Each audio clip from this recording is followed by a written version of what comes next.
Good afternoon, everyone, and welcome to the House Progressive Caucus meeting, our first public caucus meeting of the year. And we are a light crew today, given all the things going on in the world, including illness, because it is that time of year. But before we get into the agenda today, let's start with introductions. I'm happy to start. State Representative Taylor Small. I use she and her pronouns. The Assistant House Progressive Caucus Leader and also representative from Winooski. Since you just came in, I'm going to pass it over to Troy to go next. Hello, my name is Troy Hedrick. I use he and him pronouns. I am a representative from Burlington. Josh? So Josh Ronsky, I'm the Executive Director of the Vermont Progressive Party, here to provide staff support to the House Progressive Caucus. Thanks, Josh. And I'm Emma Mulvaney-Stanek. I am the House Caucus Leader running from another meeting. Happy to be here, and I'm happy to tag or let you continue to run the meeting, Assistant Caucus Leader, however you wish to do it. Oh, wonderful. And we have another member, and we have a member and a staff member too to introduce. I'll wrap up introductions and pass it over to you. Okay, cool. Kate. Hello, I'm Representative Kate Logan, representing Chittenden 16 District in the Old North End and downtown Burlington, and I serve on the House Committee on Environment and Energy. Great to have you here. Way better introduction than I did, Kate. So. And shout outs to our legislative support staff, the all-stars that we wouldn't be able to do this without, our Clerk of the House, Betsy Ann Rass, and Shadi Fatah from IT. Thank you both. Okay, that's all my introduction. Hidden somewhere in this massive room that we're in, yeah. If folks are streaming in, we're in a different room this session, same floor of the pavilion, which folks are welcome to come to a public caucus of any of the major parties here at the legislature, at least on the House side. So we're right next door to where we basically were last year. If folks are watching and want to join us, always welcome folks. So just a few leadership updates from the House to share out with members very briefly. And we're going to always keep the first 10, 15 minutes around just some quick caucus updates and spend the bulk of our time with our guest panel, which today's topic is on overdose prevention centers and specifically H72, which is a bill by our amazing colleague, Representative Small, which will be on the floor tomorrow, Wednesday. So first, just some brief updates. So we have an election of Sergeant of Arms underway, and I just wanted to make a note to caucus members, and we could talk more about this, but there are two candidates for that office or that role at this point. The election will be coming up in a few weeks, and the candidates expressed interest of coming and talking to caucuses.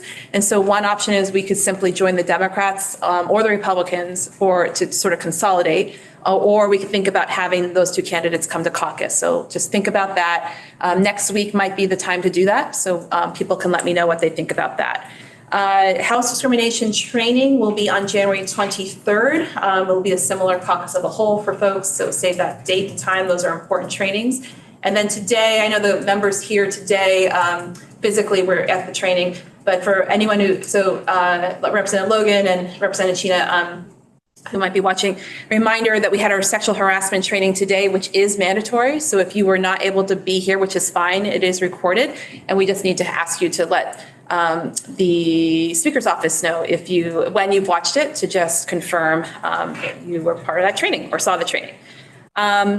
And I'm going to keep moving here. So we have a constitutional amendment that's starting up on the Senate side involving sheriffs and the oversight system. We're making a better and stronger oversight system. Just a heads up that constitutional amendment will be coming over to the House soon. And the House actually has to act on that this session in order to keep things moving based on the rules.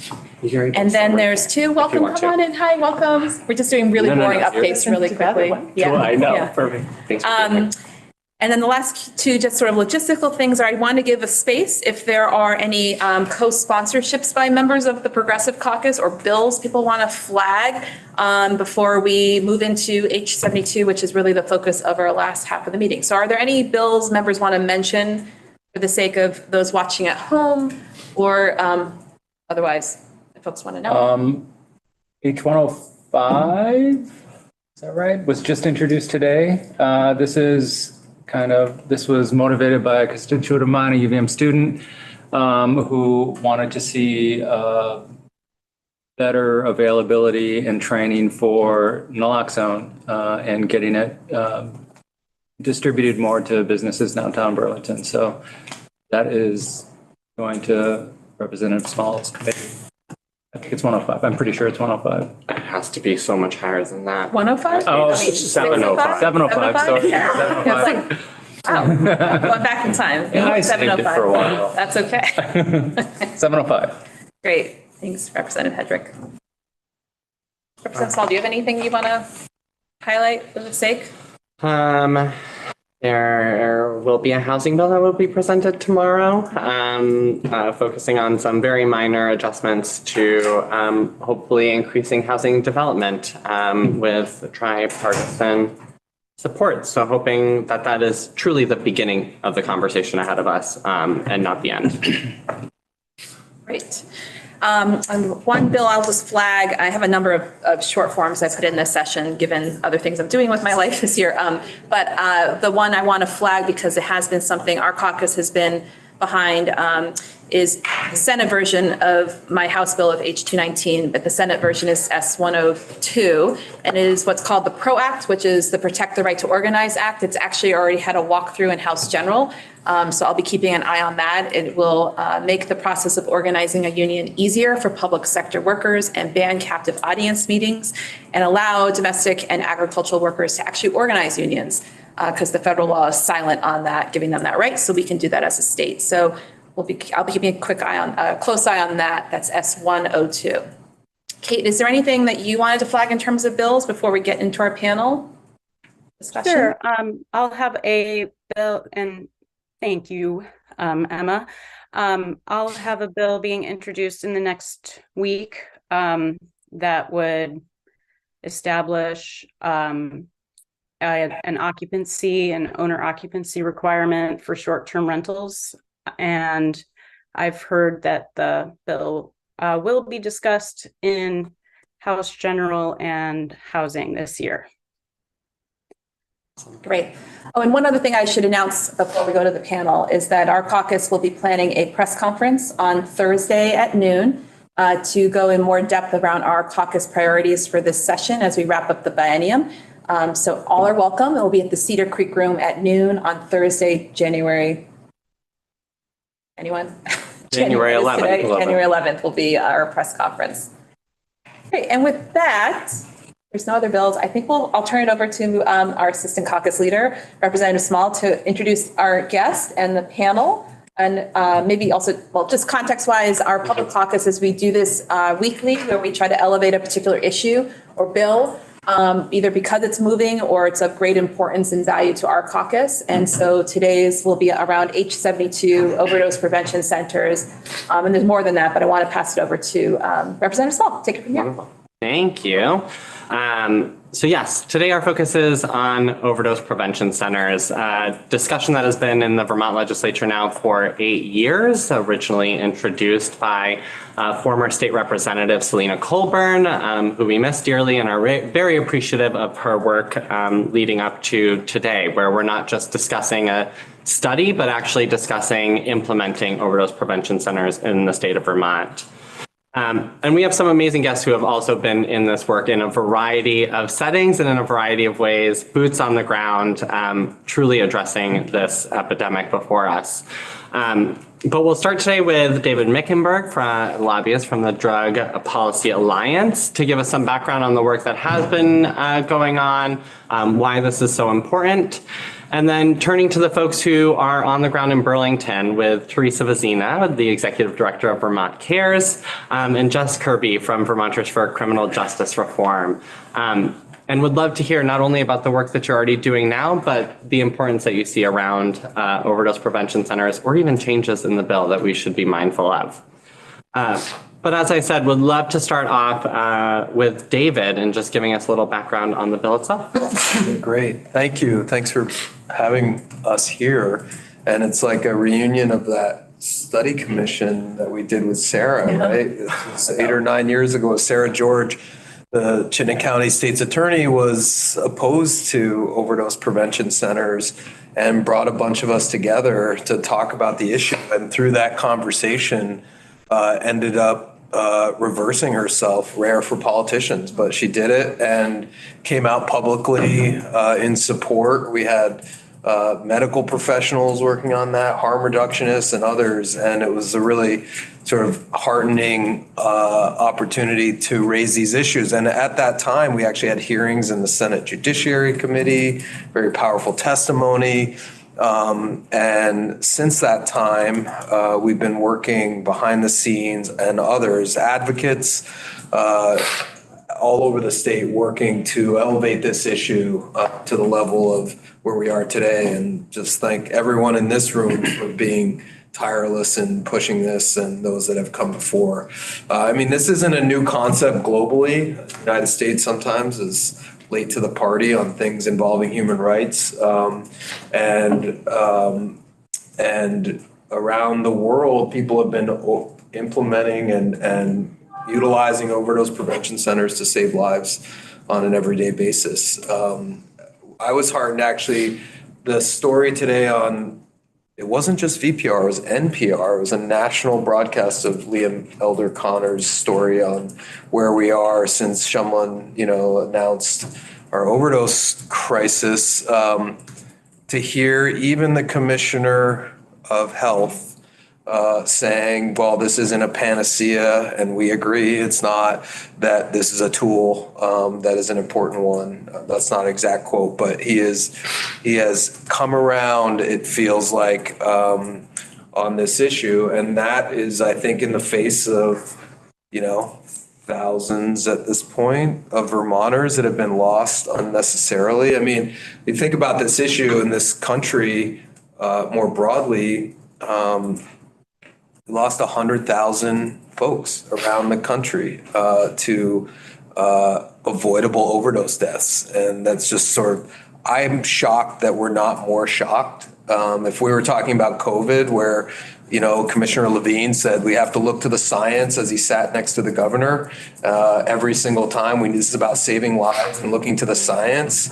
This is no different. And the fact that we're not, well, some of us are looking to science. Hopefully tomorrow we see a lot of folks in the legislature looking to the science. But the fact that, the Department of Health and the governor have not yet, we're hoping they will, come around to see how effective OPCs are at saving lives, has been disappointed. But the positive news is, and that maybe just for some context, right now, Rhode Island is moving forward with state authorized overdose prevention center. They should be up and running. We're hoping sometime this summer, I think.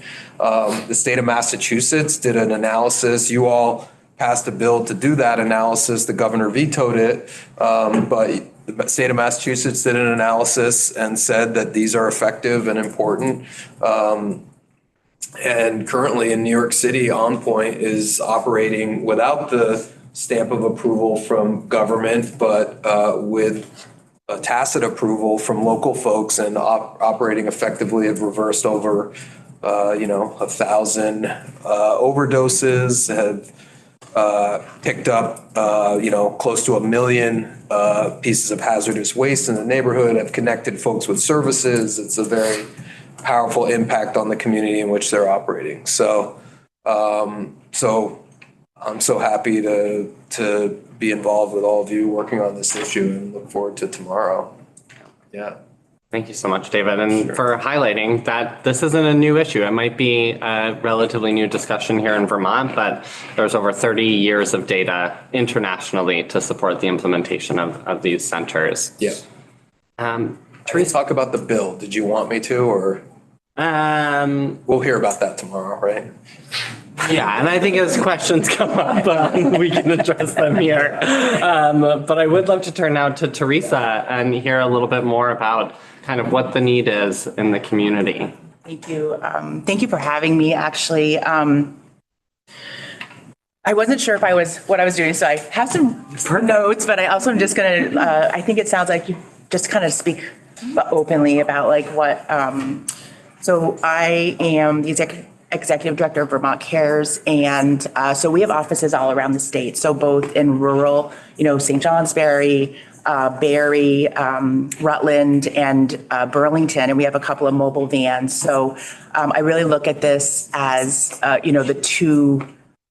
the two pilots being in our more populated areas, but also knowing that there is need for this in our rural areas as well. And back in the study that David was talking about that we did with Sarah many years ago, we conducted a survey of all of our syringe service program participants at the time. And more than 80% of those folks said that they would actually use an overdose prevention center. Of course, it wasn't called that then.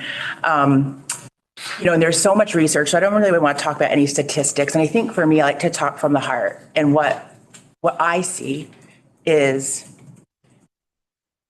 people are struggling so much with so many complex issues around substance use, mental health, trauma, poverty, and then on top of that, they're unhoused. And, you see this and it's like, there's nowhere for them to go. And having an office right downtown in Burlington, I will say that I've seen and heard the most horrific things, the way that people are treated as not even human, as less than human. And it breaks my heart. And so I look at overdose prevention centers as definitely a strategy to save lives, but also a way that we can actually extend ourselves and draw in, bring people in, bring them literally into the warmth, but also with compassion and love, and make sure that they know that they're cared for, and provide them with safer conditions, health services, mental health services, proper sterile supplies to be able to use, and then a safe place to dispose of those, of that equipment there as well. But more importantly, that they are seen as real people. I smile at folks on the street and they look at me like, did you just smile at me? And I just want to cry. And our office was in a building where we received an email that said, we're locking down the doors to this building because there's increased drug use and homelessness and people are trying to get warm. The actual email said that. And I just said to myself, what is actually happening in our world? And we have an opportunity here to take a stand and actually, this is making a huge statement.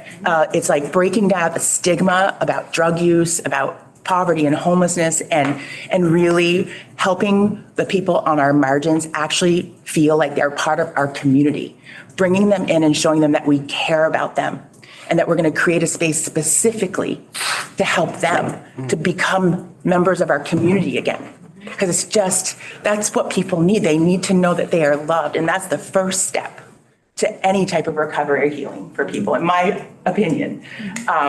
So that's, I guess I just wanted to share that from my heart, and just, I know that this is a little ways away, so I'm going to shift gears just a little bit and just say that I've also been in harm reduction and syringe service programs for more than a decade now, and I have fought tooth and nail and scratched, and we're still underfunded. And so if we are going to move forward with an initiative like this, we better really look back at what we've done historically for the last 2 decades with syringe service programs, and that is underfunded. We would be in such a better place right now if syringe service programs had been fully funded for 2 decades, right? But we're still scrambling, not having enough staff. Like at a point right now, we should not be having to still fight to have more than one staff person at a rural office. It's unacceptable. And if we can't fund our current existing network of harm reduction programs, how are we going to make a promise to fund overdose prevention centers? And so I think this overdose prevention center in action is going to be a little ways away. We know that. So my call out would be to what we can actually do right now that makes a difference literally today is to fund our harm reduction programs, our syringe service programs fully with the opioid settlement funds, with whatever, because there's finally money to do it, right? And we talk about people being in despair. I'll tell you, I, as a leader in this state, am in despair. I almost don't know that I can continue to do this work some days, because the work now is about how do we meet the need? We don't have enough humans on our staff, and we're working 80, 90 hours a week, and, you know, our staff is underpaid. Like, my despair is like, how are we going to keep doing this without literally on the backs of our staff and mine as well now, you know, I mean, it's just, so anyway, I am so in support of overdose prevention centers. I know that we need them. We, as an organization, would be happy to be a part of that, but also I know it's a little ways away, and we could start building even a workforce, right? Like you think about On Point, a good portion of their staff are previous participants of either the syringe service program or the overdose prevention center. And we could start building out something like that now. So we have the culturally sensitive and trained workforce that we'll need in 2 overdose prevention centers, hopefully staffed 24/7 with wraparound services. And so anyway, Yeah. that's just kind of where I'm at, I guess. So. Thank you so much, Teresa, and I really appreciate the point of recognizing that we need to be supporting the systems that are already in place. And I think the bill recognizes that we want our syringe service programs to be the ones that are at the forefront of expanding overdose prevention centers. I think right now we have this unrealistic expectation where we're giving education and we're giving tools for folks to more safely use, and then saying, and now you have to go away. Now you have to go away to use, and we're not going to be able to support you in that process. Or most likely, and what we've heard from other folks, is that they're going into the bathroom or they're going just right outside because that is maybe the safest place that they could go. Yeah, I think we have to say that the people are dying alone. Right. And so overdose prevention centers is about making sure that people are not alone, right? So that piece about community, like that is part of it, but literally the life-saving piece is that they are not alone. And they don't have to use alone. And also the drug litter that stays in the center as well. So. Yeah, makes me think of, I believe it was State's Attorney Sarah George that said that where folks are using right now are unsafe consumption sites, and what we are creating is a safer consumption site. And last but certainly not least, a leading voice in Burlington and gosh, and now also featured in this NPR news piece that is coming out. Jess, would love to hear what you are seeing on the ground, and thank you for your work, especially because I know you had to show up late and tending to folks within the community. Yeah. Thanks, Taylor. Hi, everyone. Sorry I wasn't able to be there in person. But yeah, I appreciate everything Dave and Teresa said and completely agree with all of the things they said and their sentiment overall. But to tell you a little about me to start, so my name is Jess Kirby. I am a person in long-term recovery from opioid use disorder and stimulant use disorder and injection drug use. I am also a person that's been working on the front lines in harm reduction for almost 10 years. And I worked for about 7 years at Howard Center Safe Recovery, being like the main point person, kind of running the syringe exchange on the daily. And now I'm the director of client services at Vermonters for Criminal Justice Reform, VCJR. We hate our name, but like we're so well known at that. And so we haven't changed it because we haven't thought of anything better, but we hate that name. But anyways, we have a reentry and recovery center in Burlington. We have over 200 clients, usually between like 20 and 50 people a day coming through here. Most are injection drug users. And I was a part of this group that Teresa and Dave were talking about years ago, Sarah George's law commission that she put together, and we often hear about. And I remember, we did survey syringe exchange clients at Safe Recovery then, and I think like the statewide numbers when it got all pulled together, it might have changed it a little bit, but I know in the data that we pulled at Safe Recovery, it was like over 93% or something said that they would use an overdose prevention site if one were available to them. And we have since surveyed people here at VCJR, and that one was over 95%. So it's something that we talk about with clients a lot. We're actually currently doing a survey like in, I think it's for the legislature actually, but in affiliation with the health department to survey clients about the need for syringe exchange expansion, like making it easier for people to access syringes, not just having it be at certain, key places or things that they have to set up, but making it, hopefully easier for people to access at people who use drugs are many places, as we know. But so there's a lot of questions on there. One of them is about how what services people wish they have, and completely on their own without any conversation about it. I was looking through the surveys the other day, and multiple people put the only thing they put was safe places for homeless people to use. And a lot of them said that. And I was like, it's something that people hear about and know that that's a thing. And like we have a lot of media about it. And a lot of people who are currently using and in need of an overdose prevention site will ask, like a lot of times it's actually really heartbreaking because people have been hearing about it for so long now that they're like, do we have one of those yet? Like the other day, somebody had seen some sort of media piece about it and they said, where's the overdose prevention site? Like, and I was like, that was really hard to be able to be like, oh, that, that doesn't exist yet. But, so people are really wanting that. We have a contingency management program, and every week part of the questions that we ask are like, did you use a loan this week? And part of the purpose of doing that is to be having important harm reduction education opportunities and to really problem solve with people, but also for advocacy efforts to be able to say like, look, we're asking people every week how often they're using a loan, where they're using a loan, and be able to compile data about that.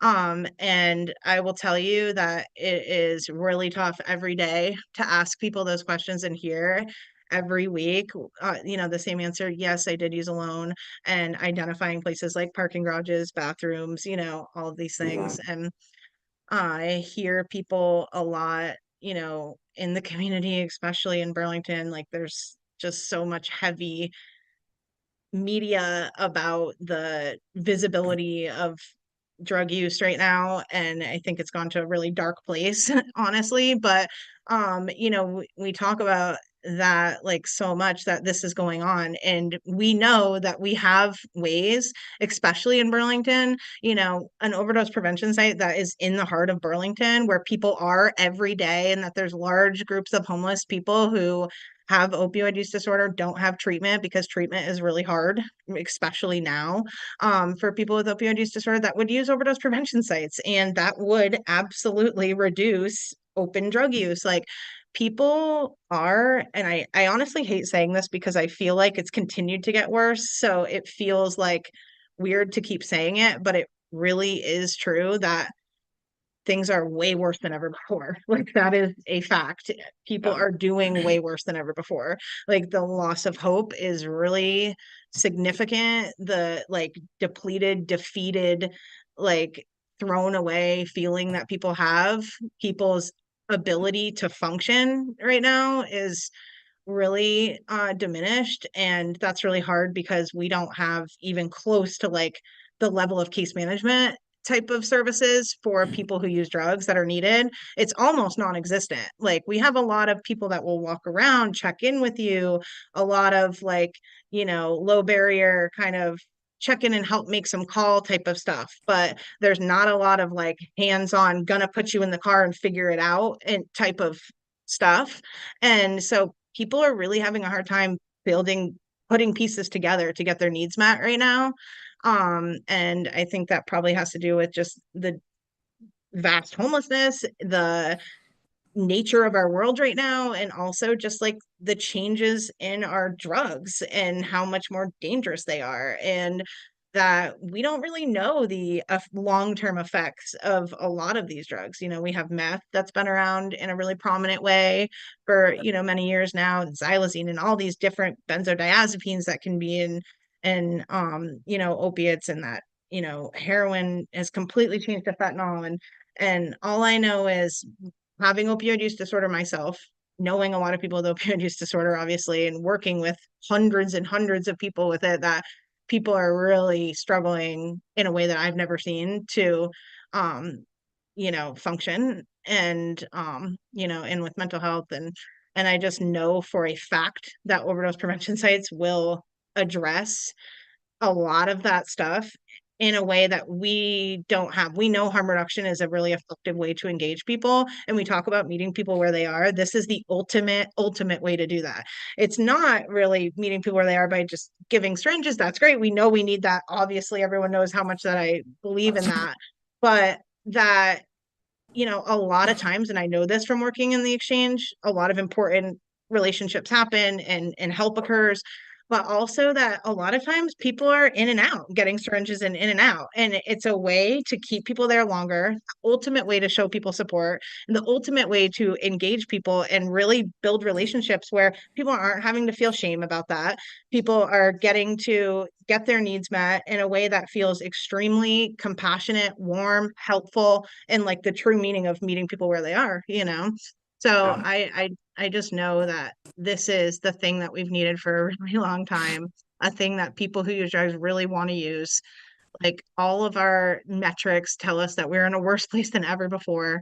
And we really need drastic change. And at this point, I don't really, I don't like to think of overdose prevention sites as drastic, but it is very different than anything that we've ever had before. Very needed in exactly the way that we need to be going, because we are way far behind. Like when I was interviewing with Liam, he was asking me about like when I was accessing treatment, and 10 years ago, what things look like. And there has been so much growth in like treatment availability and so many good things that have happened.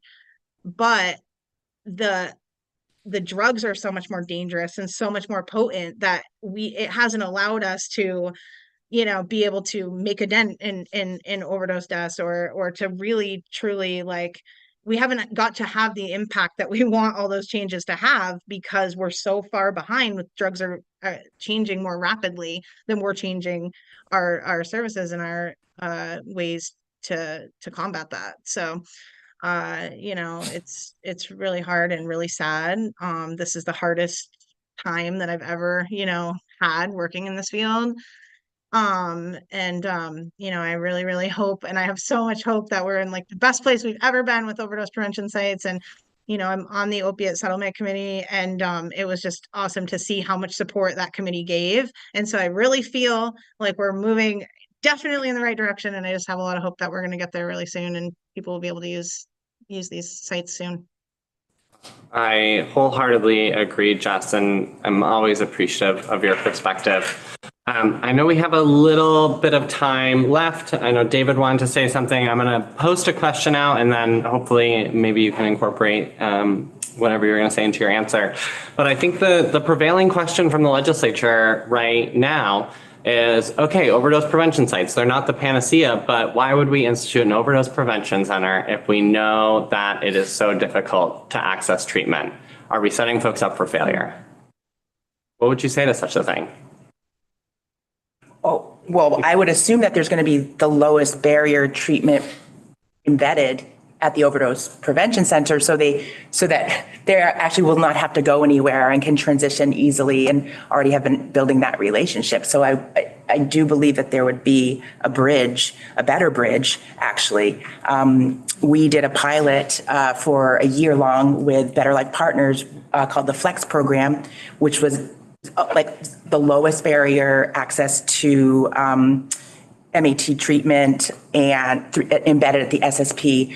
We were enrolling more people into treatment than ever before in the more than a decade that I've been in the syringe service program. In that 1 year, well, we were able to sit with the person and get them set up on the Zoom with their quick intake, and they got their prescription that day. And we saw these were folks that had so-called failed out of a traditional treatment system. And so my thinking is that this would be a true harm reduction model of treatment available right there on site along with the other services, for sure. We see it work. Yeah. Sorry, I'll go after you, Dave. Well, just real quick, I was interested in what the Department of Health's current messaging is around this, and their number one message to avoid overdose deaths or to risk of overdoses: avoid using alone. If you can If you overdose while alone, you can die. Call, never use alone if you don't have someone with you. So right now, that's sort of like, they're bought into the idea of folks not using alone. The question is, do you want to have the person that you're using with be your friend or your relative, or do you want to have a trained professional that knows what they're doing and how to respond, that knows the access to services they may need, that knows how to hook them up with the proper equipment that they need and have access to that equipment? I mean, it's crazy. The poster is, please, it's a great poster. Please avoid using alone. Yeah. And so the message is very clear: to avoid overdose and overdose deaths, don't use alone. And all we're saying in this legislation is that, well, we don't want you to use alone. We want you to use in an environment in which you have the full panoply of services and somebody there to help you stay alive who's trained to do that. So, spot on. yeah. Jess. I was just going to respond to your question, Taylor. Yeah. Okay. I was just going to say, I have, I think that overdose prevention sites will definitely help more people access treatment. That will happen. But, for the past, 10 years I guess the low barrier abuse program at Safe Recovery started maybe 6 years ago now. And now at VCGR, at both those places, we did have embedded very lowest barrier treatment in the moment. Prescription is in your hand in 15 minutes. And to be honest, that's very helpful, but it's also, a lot of people they might get the first prescription, but a lot of people are not ending up fully inducted on bupe and taking bupe and going on and being in treatment now. We have a lot of issues with what our options are for people right now. I think we need to hugely be working on, and we are, working on reducing the barriers to methadone. A lot more people are needing methadone. A lot of people are not having success with buprenorphine. And that's we have, Caroline Butler, the provider we work with, she's willing to continue giving it to you, continue letting you try, give you the formulation that you want, and work through those, hoops that come up. And there's not an easier way, to access bupe as that. And it still is really hard. So I think it's even more of a reason why we do need overdose prevention sites, because treatment is really hard right now. Not every person that accesses an overdose prevention site will end up in MOUD treatment and going on, but it's more reason while we figure out these issues with treatment access. With methadone, it's access. With bupe, at least in Burlington, it's not as much the access issue, but the other issues that come along with just bupe being really difficult for people that are on fentanyl to induct on. And so I think, though, that if you have case managers, which we know these overdose prevention sites will have, that can take you to the clinic, that can work through getting you there, that can set up the Medicaid ride, that can help you with the bus pass, that can, help you connect to the clinic and continue to low barrier try bupe with you, that people are going to be more likely to access treatment. But there are a lot of problems with treatment that are going to exist, and we need to help people keep people safe and alive while we're figuring those out. Appreciate sincerely that last point of the best outcome of getting folks into treatment is making sure that they're alive first and foremost. I know that we are getting towards the end of our time. This has just been a really fruitful conversation, and so grateful for you all participating today. Want to see if there's any questions from my colleagues in the room and online.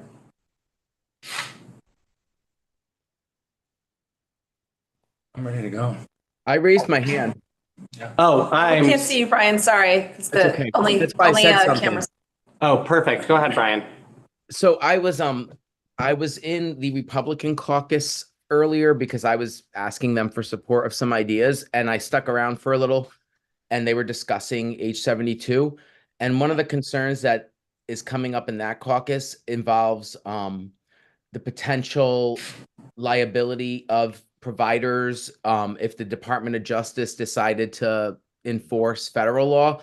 So I'm just curious, do providers in Vermont have any concerns about that? And I don't know if you talked about this before I came into the meeting, so I'm sorry if you did, but I'm curious if providers are concerned about that, or if you know what your perspective is on that.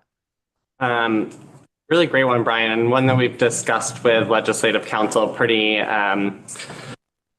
over and over again. And so I think the real focus here is that as a state legislature, we only have responsibility and oversight of state laws. And so our state laws do not have to match federal law when it comes to criminal and civil liabilities.